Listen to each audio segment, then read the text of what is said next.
আকাশবাণী আগরতলা। স্থানীয় সংবাদ পড়ছি চন্দন লেখাপাল।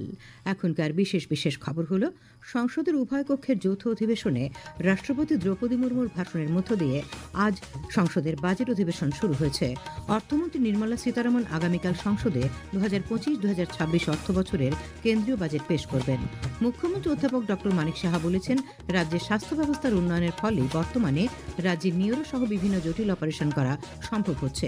38তম উত্তর পূর্ব ভারত আন্তঃবিশ্ববিদ্যালয় যুব তরঙ্গ উৎসব আজ শেষ হয়েছে। 38তম জাতীয় গেমসের এখনো পর্যন্ত 9টি স্বর্ণপদক নিয়ে মণিপুর পদক তালিকায় শীর্ষে রয়েছে। এবারে আসছে বিস্তারিত সংবাদে। সংসদের উভয় কক্ষের যৌথ অধিবেশনে রাষ্ট্রপতি দ্রৌপদী মুর্মুর ভাষণের মধ্য দিয়ে আজ সংসদের বাজেট অধিবেশন শুরু হয়েছে।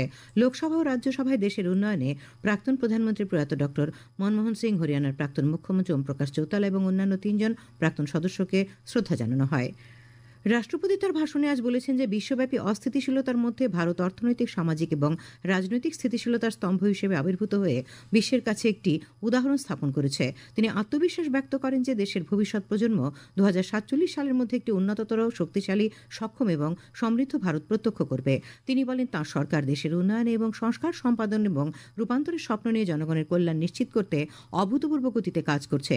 তিনি বলেন যে মূলধন ব্যয় বাজেটে রেকর্ড 11 লক্ষ কোটি টাকা বরাদ্দ করা হয়েছে, যা 10 বছর আগে মাত্র 2 লক্ষ কোটি টাকা ছিল। তিনি বলেন, দেশ মেক ইন ইন্ডিয়া থেকে মেক ফর দ্য ওয়ার্ল্ড এগিয়ে যাচ্ছে, যা কর্মসংস্থানের সুযোগ তৈরি করছে। তিনি বলেন, প্রধানমন্ত্রী গ্রাম সড়ক যোজনার 4র্থ পর্যায়ে 25,000 বসতিকে সংযুক্ত করতে সরকার 70,000 কোটি টাকা মঞ্জুর করেছে। তিনি আরও বলেন, দেশে মেট্রো নেটওয়ার্ক সম্প্রসারণে ব্যাপক কাজ করা হচ্ছে। দেশে রেলের উন্নয়ন উল্লেখ করে তিনি বলেন, এখন কাশ্মীর থেকে কন্যাকুমারী পর্যন্ত রেল লাইনের মাধ্যমে দেশকে সংযুক্ত করা হবে। তিনি বলেন, সরকার কৃষকদের আয় দ্বিগুণ এবং কৃষিজাত পণ্যের উপযুক্ত দাম দেওয়ার লক্ষ্যে একটি আধুনিক ও স্বনির্ভর কৃষি ব্যবস্থা গড়ে তুলতে কাজ করছে। রাষ্ট্রপতি বলেন, সরকার দেশের সীমান্ত রক্ষা ও অভ্যন্তরীণ নিরাপত্তা নিশ্চিত করতে ঐতিহাসিক পদক্ষেপ নিয়েছে। তিনি বলেন, সরকার ওয়ান নেশন ওয়ান ইলেকশন এবং ওয়াকফ আইন সংশোধনের মতো গুরুত্বপূর্ণ বিষয়ে দ্রুত অগ্রগতি করেছে। তিনি জানান, স্বামিত্ব প্রকল্পের অধীনে এ পর্যন্ত 2,25 লক্ষেরও বেশি সম্পত্তি কার্ড ইস্যু করা হয়েছে। তিনি বলেন, সারা দেশে 3 কোটি অতিরিক্ত পরিবারকে নতুন বাড়ি দেওয়ার জন্য প্রধানমন্ত্রী আবাস যোজনা সম্প্রসারিত করা হয়েছে। তিনি আয়ুষ্মান ভারত প্রকল্পের অধীনে 6 কোটি প্রবীণ নাগরিকের স্বাস্থ্য বীমা এবং 5 কোটি আদিবাসীদের কল্যাণে ধরতিয়া বা জনজাতি গ্রাম উৎকর্ষ অভিযানের কথা উল্লেখ করেন। রাষ্ট্রপতি বলেন, উত্তর পূর্বাঞ্চলের উন্নয়নের পাশাপাশি সরকার সর্বাত্মক উন্নয়ন নিশ্চিত করতে পূর্বোদয়ের কর্মপরিকল্পনা নিয়েছে। সরকারি কর্মচারীদের কল্যাণে 8ম বেতন কমিশন গঠনের কথা উল্লেখ করেন তিনি বলেন, জাতীয় শিক্ষানীতির আওতায় শিক্ষার্থীদের আধুনিক শিক্ষা ব্যবস্থা করা হয়েছে। তিনি আরও বলেন, সরকার নারী নেতৃত্বাধীন উন্নয়নের লক্ষ্য নিয়ে কাজ করছে। রাষ্ট্রপতি বলেন, সরকার সামাজিক ন্যায় বিচার ও সমতার হাতিয়ার হিসেবে ডিজিটাল প্রযুক্তি ব্যবহার করছে। রাষ্ট্রপতি বলেন যে কৃত্রিম বুদ্ধিমত্তার ক্ষেত্রে ইন্ডিয়া এআই মিশন শুরু হয়েছে। রাষ্ট্রপতি বলেন, সরকার সবুজ ভবিষ্যৎ এবং সবুজ চাকরি তৈরির স্বপ্ন নিয়ে এগিয়ে যাচ্ছে। তিনি বলেন, 2030 সালের মধ্যে 500 গিগাওয়াট অজীবাশ্ম জ্বালানি শক্তি সক্ষমতার লক্ষ্যমাত্রা অর্জনে বেশ কিছু বড় সিদ্ধান্ত নেওয়া হয়েছে। भारत की उड़ान को हमारे संविधान के आदर्शों का सतत मार्गदर्शन मिलता रहे, इसके लिए सरकार ने सेवा, सुशासन, समृद्धि और स्वाभिमान इन प्रमुख सिद्धांतों को गवर्नेंस के केंद्र में रखा है। सरकार रिफॉर्म, परफॉर्म और ट्रांसफॉर्म के अपने संकल्पों को तेज गति से आगे बढ़ा रही है। मेरी सरकार का मंत्र है सबका साथ, सबका विकास, सबका विश्वास और सबका प्रयास, और इस मंत्रों का एक ही लक्ष्य है, विकसित भारत का निर्माण। রাষ্ট্রপতি অলিম্পিক এবং প্যারাঅলিম্পিকে ভারতীয় ক্রীড়াবিদদের কৃতিত্বের উল্লেখ করে বলেন, সরকার দেশে বিশ্বমানের ক্রীড়া পরিকাঠামো তৈরিতে উল্লেখযোগ্য পদক্ষেপ নিয়েছে। প্রয়াগরাজে মহাকুম্ভ সম্পর্কে রাষ্ট্রপতি বলেন, এই উৎসব দেশের সমৃদ্ধ সাংস্কৃতিক ঐতিহ্য এবং সামাজিক বন্ধনকে তুলে ধরে। প্রধানমন্ত্রী নরেন্দ্র মোদী আস্থা প্রকাশ করেছেন যে সংসদের বাজেট অধিবেশন 2047 সালের মধ্যে বিকশিত ভারতের লক্ষ্য অর্জনে নতুন আস্থা ও শক্তি যোগাবে। তিনি বলেন, এটি অত্যন্ত গর্বের বিষয় যে ভারত একটি গণতান্ত্রিক জাতি হিসেবে 75 বছর পূর্ণ করেছে এবং বিশ্বব্যাপী নিজেকে প্রতিষ্ঠিত করেছে। প্রধানমন্ত্রী বলেন, নারী শক্তির মান পুনঃপ্রতিষ্ঠিত করতে অধিবেশনে অনেক গুরুত্বপূর্ণ সিদ্ধান্ত নেওয়া হবে। তিনি বলেন, সংস্কার সম্পাদন এবং রূপান্তরের মাধ্যমে উন্নয়নের গতি অর্জন করতে রাজ্য এবং কেন্দ্রীয় সরকারকে একসঙ্গে কাজ করতে হবে। विकसित भारत का जो संकल्प देश ने लिया है, ये बजट सत्र, ये बजट एक नया विश्वास पैदा करेगा, नई ऊर्जा देगा कि देश जब आजादी के 100 साल मनाएगा तब विकसित होकर रहेगा। 140 करोड़ देशवासी अपने सामूहिक प्रयास से इस संकल्प को परिपूर्ण करेंगे। কেন্দ্রীয় অর্থমন্ত্রী নির্মলা সীতারামন আগামীকাল সংসদে 2025-2026 অর্থবছরের কেন্দ্রীয় বাজেট পেশ করবেন। এই পূর্ণাঙ্গ বাজেটের দিকে তাকিয়ে আছেন সব স্তরের জনগণ।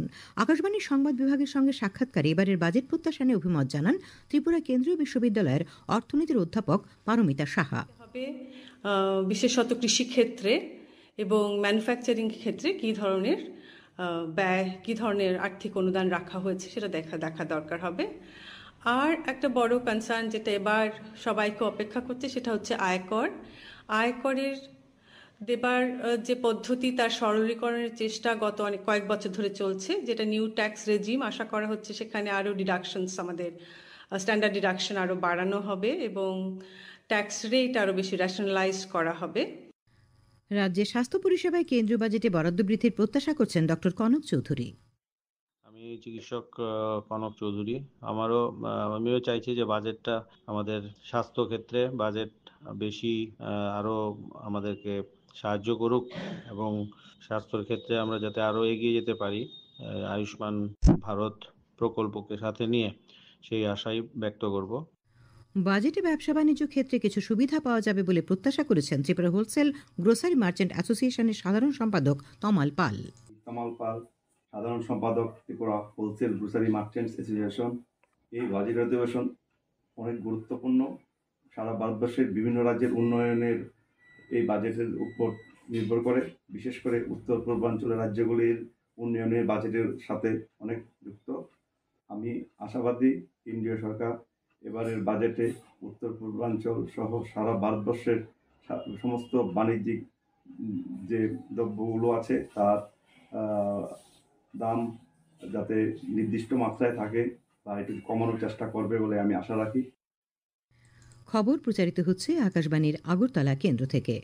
মুখ্যমন্ত্রী অধ্যাপক ডক্টর মানিক সাহা বলেছেন, রাজ্যের স্বাস্থ্য ব্যবস্থার উন্নয়নের ফলেই বর্তমানে রাজ্যের নিউরো সহ বিভিন্ন জটিল অপারেশন এবং সফলভাবে কিডনি প্রতিস্থাপনের পর লিভার সহ বিভিন্ন অঙ্গ প্রতিস্থাপনের উদ্যোগ নেওয়া হয়েছে। এর ফলে আগামী দিনে রাজ্যের স্বাস্থ্য পরিষেবার মান আরও বৃদ্ধি পাবে। আজ পশ্চিম জেলার আমতলী বাইপাস সংলগ্ন north east institute of nursing সায়েন্সের নতুন একাডেমিক ভবন ও ছাত্রী আবাসের উদ্বোধন করে তিনি কথা বলেন। তিনি বলেন, যে কোনো স্বাস্থ্য প্রতিষ্ঠানে স্বাস্থ্য পরিষেবা প্রদানে নার্সদের গুরুত্বপূর্ণ ভূমিকা থাকে। মুখ্যমন্ত্রী বলেন, 250 কোটি টাকা ব্যয়ে আগরতলা সরকারি মেডিকেল কলেজ ও জিবিপিতে সুপার স্পেশালিটি ব্লক তৈরি করা হয়েছে। অনুষ্ঠানে অন্যান্যদের মধ্যে বক্তব্য রাখেন পুর নিগমের মেয়র তথা বিধায়ক দীপক মজুমদার, বিধায়ক মীনারানী সরকার এবং ত্রিপুরা কেন্দ্রীয় বিশ্ববিদ্যালয়ের registrar Dipak Sharma, Padmashri Chittaranjan Maharaj, north east institute of nursing সায়েন্সের চেয়ারম্যান ডক্টর পার্থপ্রতিম সাহা। অর্থমন্ত্রী নির্মলা সীতারামন আজ সংসদে 2024-2025 সালের অর্থনৈতিক সমীক্ষা পেশ করেছেন। সমীক্ষা অনুযায়ী 2025 সালে ভারতের প্রকৃত জিডিপি 6.4% বৃদ্ধি পাবে বলে অনুমান করা হচ্ছে। সমীক্ষায় বলা হয়েছে যে দেশে কৃষি ও পরিষেবা ক্ষেত্র দ্বারা সমর্থিত স্থির অর্থনৈতিক প্রবৃদ্ধি দেখা গেছে। এতে উল্লেখ করা হয়েছে যে রেকর্ড খরিফ উৎপাদন এবং অনুকূল কৃষি পরিস্থিতির পাশাপাশি গ্রামীণ চাহিদার উন্নতি হচ্ছে। সিপিআইএমের 3 দিনব্যাপী 24তম রাজ্য সম্মেলন আজ শেষ হয়েছে। দলের রাজ্য সম্পাদক হিসেবে জিতেন্দ্র চৌধুরী পুনরায় নির্বাচিত হয়েছেন। শ্রী চৌধুরী জানান, 14 জনকে নিয়ে সম্পাদক মণ্ডলী গঠিত হয়েছে। তিনি অভিযোগ করেন, এবারের সম্মেলন নানা বাধা বিপত্তির মধ্য দিয়ে করতে হয়েছে। মোট 61 জনকে নিয়ে নতুন রাজ্য কমিটি গঠিত হয়েছে। কমিটিতে 2 জনকে বিশেষ আমন্ত্রিত সদস্য এবং 8 জনকে স্থায়ী আমন্ত্রিত সদস্য হিসেবে রাখা হয়েছে। এবারের রাজ্য সম্মেলনে 414 জন প্রতিনিধি অংশ নেন। সম্মেলনে 9টি প্রস্তাব গ্রহণ করা হয়। ভারত সরকারের নবায়ন এবং পুনর্নবীকরণযোগ্য শক্তি মন্ত্রকের আমন্ত্রণ এবং ব্যবস্থাপনায় পিএম সূর্যঘর মুফত বিজলি যোজনায় রাজ্যের 8 জন সুবিধাভোগী গত 26শে জানুয়ারি প্রজাতন্ত্র দিবসে নয়াদিল্লিতে কর্তব্যপথে বিশেষ অতিথি হিসেবে অংশ নেন। ওই দিন রাষ্ট্রপতি ভবনে রাজ্যের পিএম সূর্যঘর মুফত বিজলি যোজনার সুবিধাভোগী অজয় ভূষণ পাল নৈশভোজে আপ্যায়িত হন। কর্তব্যপথের অনুষ্ঠানে উত্তর পূর্বাঞ্চলের মধ্যে শুধুমাত্র অসম, মণিপুর এবং ত্রিপুরা এই বিরল সম্মান পেয়েছে। সুবিধাভোগীদের সঙ্গে এই অনুষ্ঠানে অংশ নেন যোজনার নোডাল অফিসার তথা রাজ্য বিদ্যুৎ নিগমের ডিজিএম সুজাতা সরকার। জাতীয় যুব উৎসবের অঙ্গ হিসেবে অ্যাসোসিয়েশন অফ ইন্ডিয়ান ইউনিভার্সিটি আয়োজিত 5 দিন ব্যাপী 38তম উত্তর পূর্ব ভারত আন্তঃবিশ্ববিদ্যালয় যুব তরঙ্গ উৎসব আজ শেষ হয়েছে। পশ্চিম জেলার কামালঘাট স্থিত ইকফাই বিশ্ববিদ্যালয়ে আয়োজিত সমাপ্তি অনুষ্ঠানে উপস্থিত ছিলেন অ্যাসোসিয়েশন অফ ইন্ডিয়ান ইউনিভার্সিটির পর্যবেক্ষক ডক্টর বালা লাকেন্দ্র, কার্যকরী পর্যবেক্ষক দীপক মিশ্র, ইকফাই বিশ্ববিদ্যালয়ের উপাচার্য ডক্টর বিপ্লব হালদার, রেজিস্ট্রার এ রঙ্গনাথন। অনুষ্ঠানে বক্তব্য রাখতে গিয়ে ডক্টর বালা লাকেন্দ্র বলেন, এই ধরনের অনুষ্ঠানের মাধ্যমে ছাত্রছাত্রীদের শিক্ষা, সংস্কৃতি ও বিভিন্ন গবেষণাধর্মী কাজের প্রতিভার বিকাশ ঘটবে। তিনি ছাত্রছাত্রীদের নিয়মিত পাঠ্যাভ্যাস ও শরীরচর্চার উপর গুরুত্ব আরোপ করেন। ইকফাই বিশ্ববিদ্যালয়ের উপাচার্য বলেন, 5 দিন ব্যাপী এই অনুষ্ঠানে 22টি বিশ্ববিদ্যালয় থেকে আসা 808 জন ছাত্রছাত্রী নাচ, গান, নাটক ইত্যাদি 8টি বিভাগে প্রতিযোগিতায় অংশ নেন। প্রতিযোগিতায় বিজয়ীরা জাতীয় যুব উৎসবে অংশগ্রহণের সুযোগ পাবে। আজ সমাপ্তি অনুষ্ঠানে বিভিন্ন বিশ্ববিদ্যালয়ের ছাত্রছাত্রীরা সাংস্কৃতিক অনুষ্ঠান পরিবেশন করেন। অনুষ্ঠান শেষে বিজয়ী ছাত্রছাত্রীদের পুরস্কৃত করা হয়, শংসাপত্র দেওয়া হয়। প্রতিযোগিতায় সর্বক্ষেত্রে সাফল্যের নিরিখে চ্যাম্পিয়ন হয়েছে গুয়াহাটি বিশ্ববিদ্যালয়। উত্তরাখণ্ডে অনুষ্ঠিত 38তম জাতীয় গেমসের চতুর্থ দিনের শেষ খবর পাওয়া পর্যন্ত 62টি স্বর্ণপদকের ফয়সালা হয়েছে। এর মধ্যে 9টি স্বর্ণপদক নিয়ে মণিপুর পদক তালিকার শীর্ষে রয়েছে। সাউথ স্পোর্টস কন্ট্রোল বোর্ড দ্বিতীয় স্থানে এবং মহারাষ্ট্র তৃতীয় স্থানে রয়েছে। মণিপুরের এস বিন্দিয়া রানী দেবী ভারোত্তোলনে নতুন জাতীয় রেকর্ড গড়ে স্বর্ণপদক পান। ট্রায়াথলনে মহারাষ্ট্র মোট 6টি পদক দখল করে। উশুতে স্বাগতিক উত্তরাখণ্ড পায় 6টি পদক। ভারোত্তোলনে 2টি স্বর্ণপদক ছিনিয়ে চমক দেয় ছত্তিশগড়। শেষ করার আগে খবরের বিশেষ অংশগুলি আরেকবার। সংসদের উভয় কক্ষে যৌথ অধিবেশনে রাষ্ট্রপতি দ্রৌপদী মুর্মু ভাষণের মধ্য দিয়ে আজ সংসদের বাজেট অধিবেশন শুরু হয়েছে। অর্থমন্ত্রী আগামীকাল সংসদে 2025-2026 অর্থ বছরের কেন্দ্রীয় বাজেট পেশ করবেন। মুখ্যমন্ত্রী অধ্যাপক ডক্টর মানিক সাহা বলেছেন, রাজ্যের স্বাস্থ্য ব্যবস্থার উন্নয়নের ফলে বর্তমানে রাজ্যের নিউরো সহ বিভিন্ন জটিল অপারেশন সম্ভব হচ্ছে।